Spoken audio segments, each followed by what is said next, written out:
ابن سیرین کہتے ہیں کہ مجھے معلوم ہوتا تھا جب میرے خواب میں خوبصورت عورت آتی تھی کہ یہ شیطان ہے، فاسرف بصری، میں خواب میں بھی اپنی نظروں سے دور کر لیتا تھا.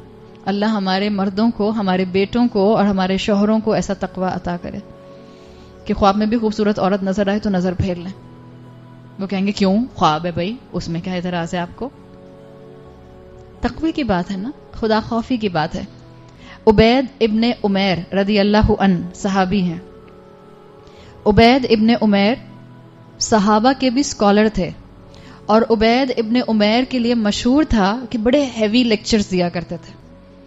یہاں تک کہ اب آپ اندازہ کریں حضرت عمر ان کا لیکچر آ کے سنا کرتے تھے، تو بڑا ہیوی لیکچر دیا کرتے تھے، اور بڑے متقی انسان اپنے معاشرے میں مشہور تھے.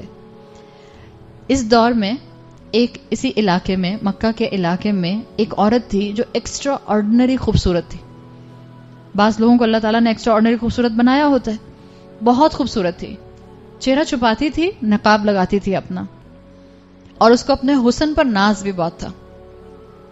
ایک مرتبہ اپنے شوہر سے کہتی ہے آئینے کے سامنے کھڑے ہو کے کہ کوئی ہو نہیں سکتا جو اس خوبصورت چہرے کو دیکھے اور ٹیمپٹ نہ ہو. اس کا شوہر کہتا ہے ہاں بات تو صحیح ہے سوائے ایک مرد کے. بیوی نے پوچھا کون؟ تو شوہر نے کہا عبید ابن عمیر. وہ اتنے تقوی والے ہیں کہ وہ تمہاری خوبصورتی سے بھی ٹیمپٹ نہیں ہوں گے. اللہ اپنے بندوں کی حفاظت کرتا ہے، اس لیے کہ اللہ کے بندے اپنے آپ کو قرآن کی اور عبادت کی حفاظت میں رکھتے ہیں. اس عورت نے اپنے شوہر سے کہا allow me to seduce him، مجھے اجازت دو کہ میں جا کے ان کو ٹریپ کرنے کی کوشش کروں. شوہر نے کہا جاؤ جا کے کوشش کر لو. یہ گئی، اپنا نقاب لگا کے گئی، اور ایسے گئی کہ جیسے یہ فتویٰ پوچھنے کے لیے آئی ہے. پاس آ کے بیٹھی اور اس کے بعد کہتی ہے کہ میں تھوڑا اور قریب چلی گئی، اور جب میں قریب گئی تو میں نے اپنا چہرہ کھول دیا. جب میں نے چہرہ کھولا، خوبصورت عورت تھی. ابھی آپ کو کیا بتایا، ایک نارمل ہیلدی مرد کسی خوبصورت عورت کو دیکھے گا تو اس کو اچھی لگے گی. جب اس عورت نے اپنے چہرے سے پردہ ہٹایا تو عبید ابن عمیر نے کہا اتق اللہ، اللہ کا تقوی اختیار کرو. اس عورت نے کیا کہا، انی قد فتنت بکا فانظر فی امری، میں تمہاری طرف اٹریکشن محسوس کر رہی ہوں، so complete my need. Seduce کر رہی ہے نا عبید ابن عمیر کو، یعنی تم میری نیڈ فلفل کرو، مجھے تم میں اٹریکشن محسوس ہو رہی ہے. عبید ابن عمیر اسکالر تھے نا، یہ نہیں کہ ڈانٹ ڈپٹ کے باہر نکال دیا، دھکے مار کے باہر نکال دیا.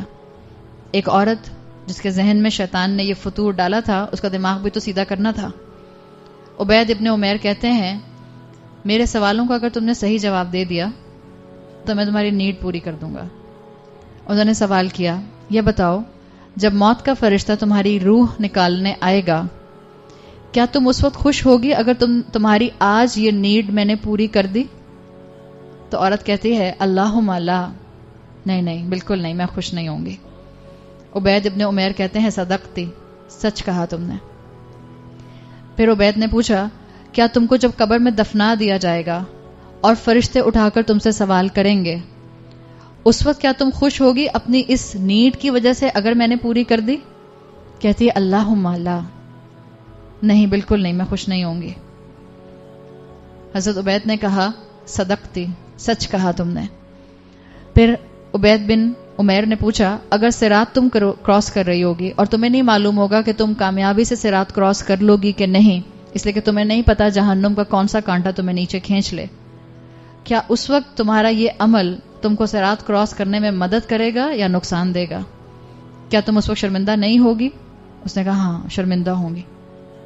حضرت عبید نے کہا صدقتی، سچ کہا تم نے.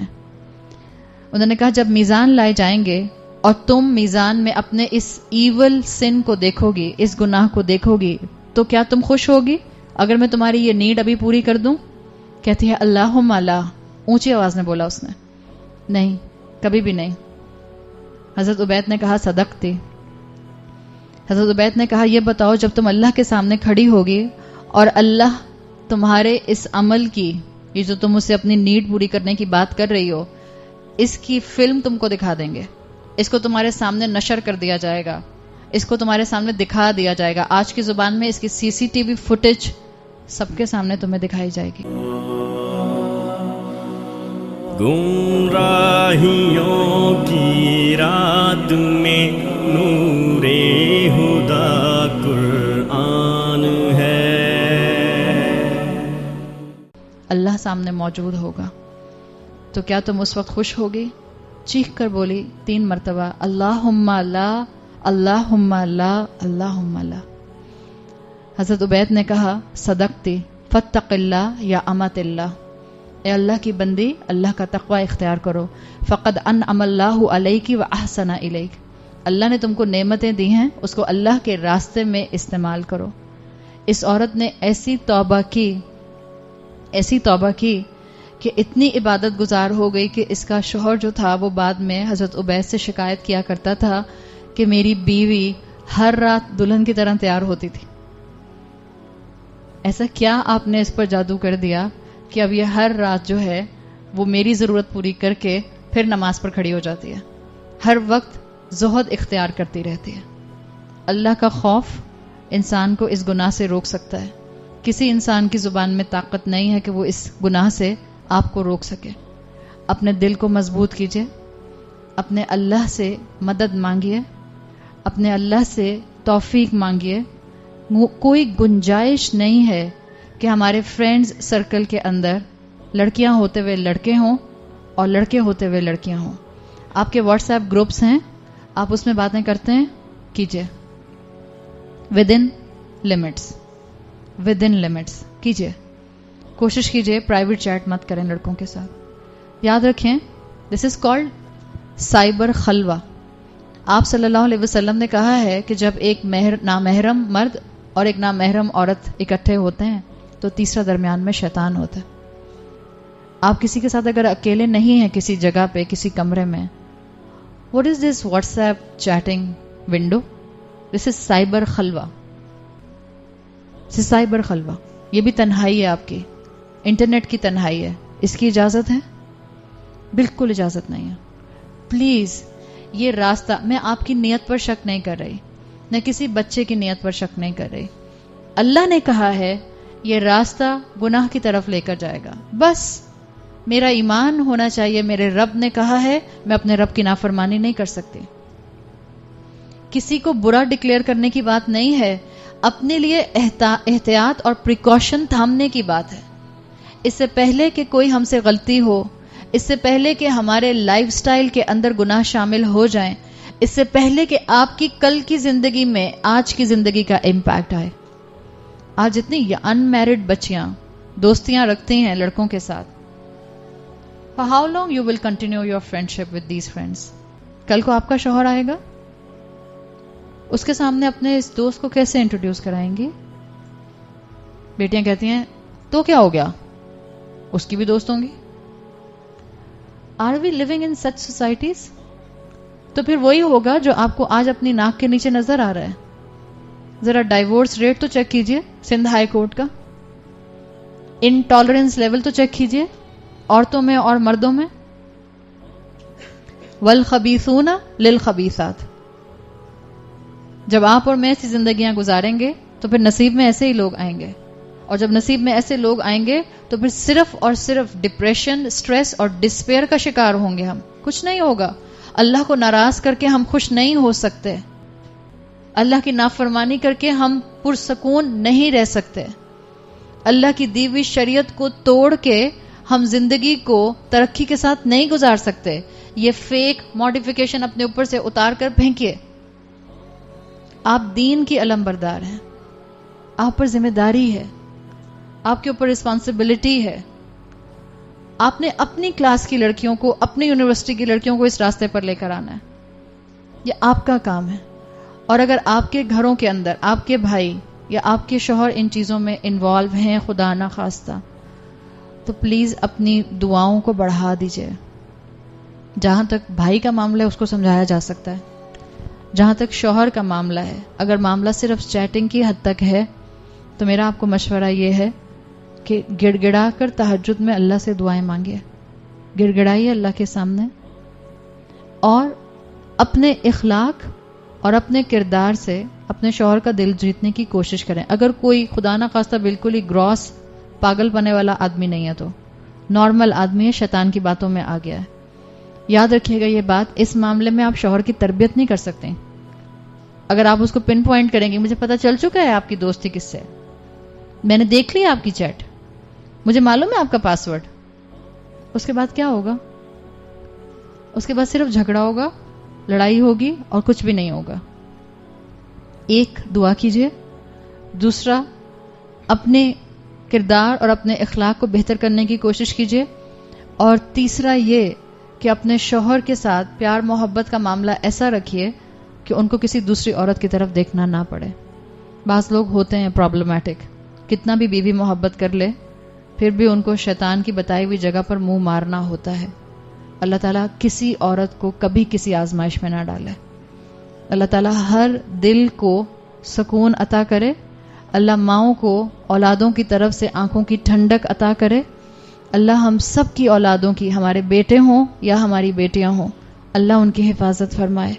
اللہ ہماری زبان میں وہ طاقت نہیں ہے کہ ہم آپ کے علم کی طرف اور آپ کے دین کی طرف ان کو جوڑنے کا ذریعہ بن سکیں. اللہ ہماری اولادوں کا ہاتھ پکڑ کے ان کو دین پر چلا دیں.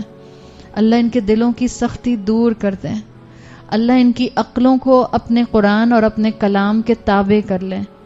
اللہ اس امت سے آپ نے بڑا کام لینا ہے. اللہ ہماری اولادوں کو بھی اس نیک کام کا حصہ بنا دیجیے.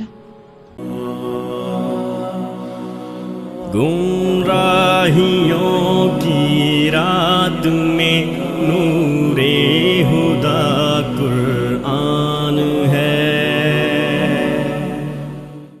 اللہ رمضان کے آخری دن ہیں اور ہمارے ٹوٹے پھوٹے نیکیوں کے ساتھ ہمارے چھوٹے چھوٹے اعمال ہیں. اللہ ہم آپ سے گڑ گڑا کے دعا کرتے ہیں ہمارے گناہوں کو معاف کر دے. ہمارے گناہوں کا امپیکٹ ہماری اولادوں پر نہ آئے. ہماری کمزوریوں کا امپیکٹ آنے والی نسلوں پر نہ آئے. اللہ آپ نے ہمیں کلمہ گو پیدا کیا. اللہ ہماری ذریت کو، آنے والی نسلوں کو کلمہ گو رکھ. اللہ ہمیں کلمے کو تھامنے والا بنا دے. اللہ ہمارے لیے اس فتنے کے دور میں ایمان پر قائم رہنا آسان بنا دے. اللہ ہم شیطان سے بچنے کی طاقت نہیں رکھتے مگر صرف آپ کی مدد کے ساتھ. اللہ اسکول ہوں یا کالجز ہوں یا ورک پلیسز ہوں یا دنیا کی کوئی جگہ ہو، اللہ ہماری اولاد کی حفاظت فرما اپنے رحمت والے فرشتوں کے ساتھ. اللہ ہماری اولادوں کو تھام کے رکھ. اللہ جو ہدایت پر ہیں ان کو ہدایت پر قائم رکھ. اللہ جو ہدایت کے راستے سے دور جا رہے ہیں اللہ ان کو پکڑ کے صراط مستقیم پر لے آ. اللہ عذاب سے پہلے ہمیں ہدایت دے دے. اللہ تکلیف سے پہلے ہمیں ہدایت دے دے. اللہ موت سے پہلے ہمیں ہدایت دے دے. اللہ تمام مرحومین کی بخشش فرما. اللہ تمام لوگوں کو جہنم کی آگ سے بچا. اللہ ہماری گردنوں کو آگ کے عذاب سے محفوظ رکھ. اللہم اعتق رقابنا من النار. اللہ ہماری گردنوں کو آگ کے عذاب اور قبر کے عذاب سے دور رکھ. اللہ ہمارے لیے ایمان پر خاتمہ جو ہے وہ لکھ دیجئے. اللہ ہمیں ایسے حال میں موت دے کہ ہم اپنے انجام سے خوش ہوں اور آپ ہم سے راضی ہوں. سبحانک اللہم و بحمدک نشہد ان لا الہ الا انت نستغفرک و نتوب الیک. جزاک اللہ خیرا. السلام علیکم ورحمۃ اللہ وبرکاتہ.